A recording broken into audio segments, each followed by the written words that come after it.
Hello everybody, welcome back to an another video. और आज के इस वीडियो में हम ईडीएम एंड फ्रेजेस कवर करने वाले हैं। हम हमारे इस यूट्यूब चैनल पे आज से एक न्यू सीरीज स्टार्ट कर रहे हैं जिसमें हम आपको ईडीएम्स पढ़ाएंगे और सिलेक्टेडली हम वही ईडीएम्स पढ़ाएंगे जो कि यूनिक हो। बाकी और लोगों की तरह हम कॉमन ईडीएम्स नहीं पढ़ाएंगे। हाँ, डेली 20 to 25 ईडीएम्स लेके आऊँगा, बट वो सारे के सारे यूनिक होंगे। अगर आप किसी भी गवर्नमेंट एग्जाम की प्रिपरेशन कर रहे हैं तो ईडीएम एंड फ्रेजेस आपको देखने के लिए मिलते ही होंगे। जिसको भी ईडीएम आता होगा उसको फ्री के वो 2 से 4 नंबर देके जाएगा, बट जिसे वो ईडीएम नहीं आता होगा या फिर उसको समझ में नहीं आएगा कि इसका क्या आंसर है, क्या लॉजिक है, तो या तो वो उसको गलत करके आएगा या फिर वो उसको छोड़ के आएगा। तो वही चीज़ आपको नहीं करनी है। ट्रिक मैं बताऊँगा कैसे ईडीएम को याद करना है, कैसे ईडीएम को समझना है, कैसे रिलेट करना है। वीडियो में एंड तक बने रहो। आज डे 1 में ही सीख जाओगे कैसे क्या होता है। ओके, तो स्टार्ट करने से पहले मैं आपको बता दूं, जैसे ये फर्स्ट स्लाइड लगी हुई है तो आपको क्या करना है, वीडियो को स्टॉप करना है और खुद से सोचना है कि जैसे ये ईडीएम 1 लिखा हुआ है आपके सामने, केम, रेन और शाइन, तो आपको सोचना है कि इसका क्या आंसर हो सकता है। लाइक खुद से सोचना है, एक प्रिडिक्शन करना है आपको। आप ये प्रिडिक्शन अपने माइंड में भी कर सकते हो और किसी कॉपी पेन पे भी लिख सकते हो। फिर आपको चेक करना है कि आपने जो सोचा था वो आंसर सही है या गलत है। ओके, तो स्टार्ट करते हैं हमारी वीडियो को। मैं हर ईडीएम में थोड़ा थोड़ा टाइम का पॉज दूंगा सो दैट आप खुद से सोच सको कि इसका क्या आंसर है। और ईडीएम्स को ना रिलेट करके याद करना सीख लो, काफ़ी ईजी हो जाएगा। तो फर्स्ट ईडीएम है केम, रेन और शाइन। बाय ऑप्शन ही देखेंगे। Option A, to decide later. Option B, at the last moment. Option C, whatever happens. Option D, to come before the decided times. So मुझे ऐसा लग रहा है come, rain and shine, भले ही कुछ भी हो तुम्हें आना है और बरसना है। तो option number C, whatever happens, यहाँ पे परफेक्टली फिट हो रहा है, which is our correct answer. चलते हैं अपने नेक्स्ट ईडीएम पे। Second idiom of the day is take your eye of the ball. Okay, so इसका आंसर देखते हैं। सो कोई एक बॉल है, उस पे से तुमने अपनी आई हटा ली, तो इसका आंसर क्या हो सकता है? किसी चीज़ पे तुम अटेंशन दे रहे थे और फिर तुम अपनी आंखें उससे हटा लेते हो, मतलब तुमने उसके ऊपर से अपनी अटेंशन हटा ली। Option number C, which is stop paying attention for a moment. किसी को तुम फुली अटेंशन दे रहे थे और जैसे तुमने उस पर से अपनी आंखें हटाई, तुम्हारी अटेंशन एक तरह से उस पर से हट गई। चलते हैं next idiom of the day is, which is third idiom of the day is risk, life and limb. तो ये थोड़ा सा ऊपर चले गया, बट हाँ अब ठीक है। Risk, life and limb. तो लाइफ एंड लिम्ब से हम क्या समझते थे? एक तो लाइफ, जान की बात हो रही है, लिम्ब हाथ या पैर, हाथ या पैर की बात हो रही है। तो बाय ऑप्शन ही जाएंगे। इसको ऑप्शन को एलिमिनेट करके भी आप याद कर सकते हो या फिर समझ सकते हो कि क्या आंसर होगा। Seriously ill, option A. Option B, making unnecessary fuss. Option C, in danger of death and serious injury. Option D, something unexpected. तो अनएक्सपेक्टेड चीज़ की तो यहाँ पे बात नहीं हो रही है, सीरियसली इल की भी बात नहीं हो रही है और अननेसेसरी फर्स्ट क्रिएट करने की भी बात नहीं हो रही है। बात हो रही है कोई एक सीरियस सिचुएशन की जिसमें कि आपकी या तो डेथ हो सकती है या फिर एक इंजरी आपको हो सकती है। इंजरी कहाँ होती है? बेसिकली आपके हाथ पैर कट गए हैं या फिर आप लास्ट मोमेंट पे चल रहे हो अपने। Next idiom of the day is, which is our fourth idiom of the day is raise an alarm. तो ये तो भाई पढ़ के ही समझ में आ रहा है, रेज एन अलार्म। ये चीज़ नहीं है कि आप सुबह सो रहे और अलार्म बजे और आप उठ जाओ, ये वो चीज़ नहीं है। ईडियम्स के मतलब ना अलग होते हैं, जैसा आप सोचते हो वैसा नहीं होता है, बिल्कुल हटके होता है। कई बार एकदम डायरेक्ट भी मिल जाएंगे, बट मोस्टली क्या होते हैं, इनके जो मीनिंग होते हैं वो हटके होते हैं।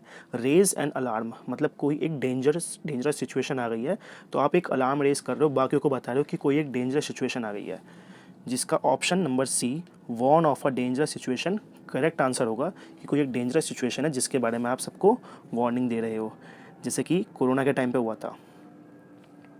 Fifth question of the day is in weal and woe, in weal and woe. So guys, कुछ ईडियम्स ऐसे होते हैं जो कि आपको डायरेक्टली याद करने होते हैं, तो उन्हीं में से ये एक ईडियम है, इन व्हील एंड वो। एक और ईडियम ऐसा है, मेंस मैटर, जिसका भी आपको डायरेक्टली याद करना होता है। सो इसका मैं आपको डायरेक्ट आंसर बता रहा हूँ, प्रॉस्पेरिटी एंड एडवर्सिटी। सो इसको आपको डायरेक्टली ही ऐसे याद करके चलना है। आप 90% ईडियम्स रिलेट करके याद कर लोगे, बट हाँ 10% कुछ ईडियम्स जो होते हैं वो आपको रट्टाफिकेशन से ही याद करने होते हैं। Sixth idiom of the day is take one's hat off to someone.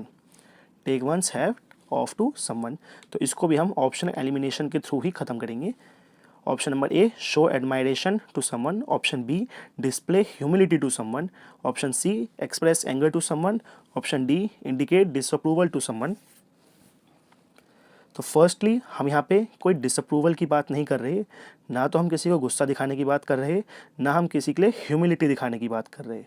यहाँ पे हम बात कर रहे हैं किसी के प्रति एडमायरेशन दिखाने की, कि वो उससे तुम इन्फ्लुएंस हो रहे हो। 7th idiom of the days in the blink of an I.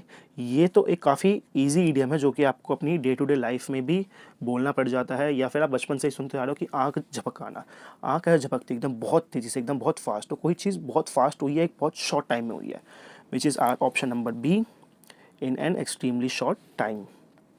Next idiom of the days 8th, by leaps and bounds.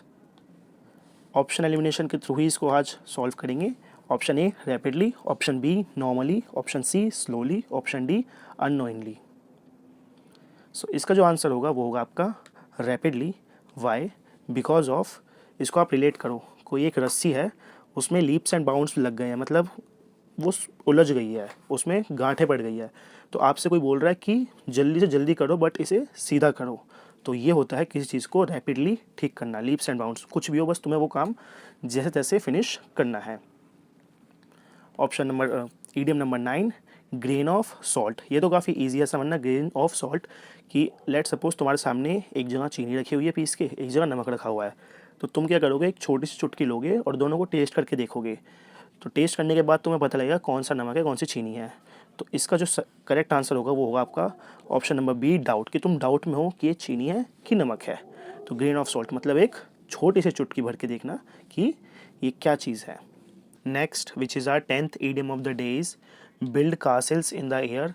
ये तो बोलने से समझ में आ रहा है कि हवाई महल बनाना, ऐसी चीज़ें सोचना, ऐसे सपने देखना जो कि पॉसिबल नहीं है। सो option number A, think of impossible hopes and dreams. Construction नहीं होगा, इन अ हैप्पी मूड नहीं होगा, अननोइंगली नहीं होगा। सो इसको तुम समझ सकते हो कि ऐसे सपना सोचना जो कि पॉसिबल नहीं है। जैसे कि तुमने सोचा था वो तुम्हारी होगी, पर क्या वो तुम्हारी हो पाई? नहीं हो पाई ना। It's our reality brother, it's our reality. So 11th idiom of the days, blow up. अब ब्लो अप को समझो, it's blow up, not that one जो कि तुम सोच रहे हो। सो ब्लो अप किसी चीज़ का एक्सप्लोड होना, किसी चीज़ का फटना। होता है ना दिवाली में कि बच्चे अलग अलग तरीके के बम लाते हैं, कोई रावण बम ला रहा है, कोई नाजी बम ला रहा है, कोई सुतली बम ला रहा है। तो किसका बम ज़्यादा बढ़िया तरीके से फटता है, या फिर कौन सा बम सबसे ज़्यादा साउंड करता है? तो वही होगा explosion, to destroy by an explosion, blow up. कोई चीज़ फट गई, बढ़िया तरीके से फटी एकदम, जैसे तुम्हारा रिजल्ट फटेगा और फिर तुम्हारे दोस्तों की फटेगी। So 12th idiom of the days, know a thing or two. इसका मतलब होगा कोई एक चीज़ पता होनी या फिर दो चीज़ पता होनी। टू नो समथिंग मतलब तुम्हें कुछ तो पता है भाई, कुछ तो दाल में गाला है। या तो तुझे कोई एक चीज़ पता है, तुझे कोई दो चीज़ पता है। बीट अराउंड द बुश, ये एक बुश है, इसके आसपास आप घूम रहे हो। इसका क्या मतलब होगा, कोई एक मेन टॉपिक है उसको आप अवॉइड कर रहे हो और बाहर बाहर घूम रहे हो। ओके, सो इसका क्या होगा, to avoid the main issue. Guys अगर आपको इसका पीडीएफ चाहिए तो इस स्लाइड का पीडीएफ मैंने अपने टेलीग्राम चैनल पे अपलोड कर दिया है। टेलीग्राम चैनल की लिंक आपको डिस्क्रिप्शन बॉक्स में मिल जाएगी, तो वहाँ से जाके आप ज्वाइन कर सकते हो। तो 14th idiom of the days, Latin and Greek. So इसको मैंने पर्सनली कैसे याद कर रखा है, अब जो ये लैटिन लैंग्वेज है ना ही मुझे आती ना ही तुम्हें आती होगी, जो ग्रीक लैंग्वेज है ना ही मुझे आती, ऑब्वियसली बात है तुम्हें भी नहीं आती होगी। So option number D which is incomprehensible. Incomprehensible क्या होता है, कोई ऐसी चीज़ जिसको तुम पढ़ नहीं सकते, या फिर कोई ऐसी चीज़ जिसको तुम समझ नहीं सकते। अब कोई लैटिन या ग्रीक में कोई चीज़ बोल रहा है फिर लिखी हुई है, तुम समझ पाओगे नहीं? क्या करोगे, चैट जीपीटी करोगे या फिर जेमिनी करोगे।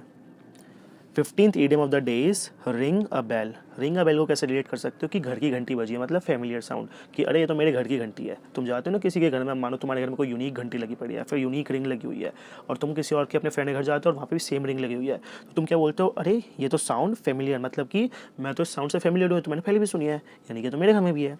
तो ring a bell which means sounds familiar.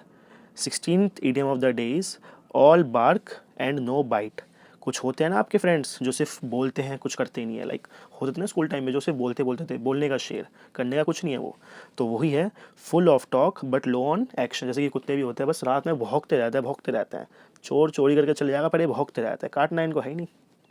17th idiom of the days, saw the light. अब ये लाइट वो लाइट नहीं कि तुमने बटन दबाया तुम्हारे घर की लाइट जल गई। सॉ द लाइट है किसी चीज़ को समझना।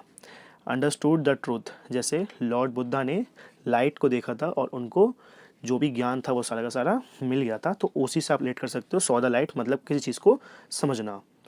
18th idiom of the days, पे ऑफ ओल्ड स्कोर्स। तो अभी हमने देखा था पिछले वाला जिसमें कि एक ऐसा बंदा था जो सिर्फ बोल रहा था, कुछ कर नहीं रहा था। अब यहाँ पे क्या है, एक ऐसा बंदा है जो कि किलसा बैठा है या फिर जो कि चोट खाया बैठा है। तो अब वो मौका देख रहा है, जैसे उसे कोई मौका मिलेगा या तो वो टीचर को कंप्लेंट करेगा या फिर वो अपना बदला लेगा। तो उसका जो ओल्ड स्कोर है उसको पे ऑफ करना है, मतलब उसको वो चुकाना है। टू हैव वंस रिवेंज, अपना रिवेंज लेना। Okay, 19th idiom of the day is hit the nail on the head. इसका क्या मतलब हुआ, किसी चीज़ को एक्यूरेटली करना या फिर किसी चीज़ को एकदम क्लियरली करना। ऑप्शन नंबर ए, से something clearly. 20th idiom of the day guys, 20th idiom of the day पे हम आ चुके हैं। आपका जो भी स्कोर है कमेंट सेक्शन में ज़रूर से लिख के बताना, और कहीं पे कोई भी डाउट आया या फिर आप चाहते हो कि मैं अपनी वीडियो में कोई भी इंप्रूवमेंट करूँ तो वो भी सजेशन आप मेरे को कमेंट सेक्शन में दे सकते हो।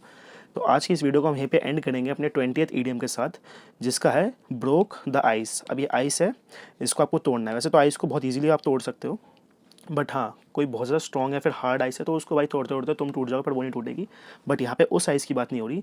लेट सपोज एक मीटिंग हॉल है और वहाँ पे सब शांत बैठे हुए हैं और तुमने कुछ बोलना स्टार्ट कर दिया, तो ऐसा कंसिडर करा जाएगा, ये ईडियम आपके ऊपर परफेक्टली फिट होगा कि यू ब्रोक द आइस, कि तुमने बोलना स्टार्ट कर दिया और तुमने कोई एक पर्टिकुलर टॉपिक उठा दिया, स्टार्ट टॉकिंग। ओके, सो ये आज के कुछ इंपॉर्टेंट ईडियम्स थे। होपफुली आपको वीडियो पसंद आई होगी, एंड अगर आपको कोई न्यू ईडियम मिला है तो वो आप अपने नोट्स में ऐड कर सकते हो गाइस। और जो भी स्कोर होगा आप अपना कमेंट सेक्शन में ज़रूर से बता देना। अब मिलेंगे आपसे कल एक और न्यू वीडियो के साथ, तब तक के लिए खाते पीते रहो, खुश रहो, बाय बाय।